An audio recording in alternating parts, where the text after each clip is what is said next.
de todos os vereadores, já se tem, principalmente na questão tributária, uns dois conceitos que a gente pode discutir, que é igualdade e equidade.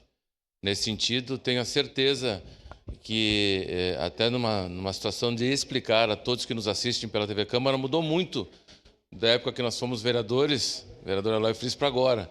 A assinatura dos requerimentos hoje é eletrônico. Então, o requerimento aqui foi feito dia 19 de fevereiro, nós estamos começando o ano legislativo, né? Mas uma coisa é a assinatura para que venha, como falou a vereadora Marisol, para o plenário. Outra coisa é a participação de todos os vereadores que quiserem participar. A nossa assessoria estará passando em todos os gabinetes. Aqueles que quiserem participar, por óbvio, são convidados, e eu tenho a certeza que juntos nós vamos fazer belas discussões. Inclusive, uma delas foi proposta aqui pelo vereador Eloy Fris.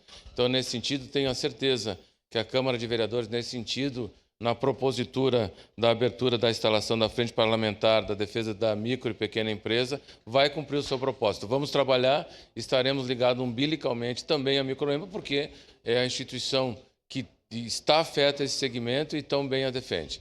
Muito obrigado pela manifestação dos vereadores. Tenho certeza que vamos trabalhar nesse ano e teremos uma boa produtividade nessa frente parlamentar. Votarei favorável, senhor presidente. Obrigado.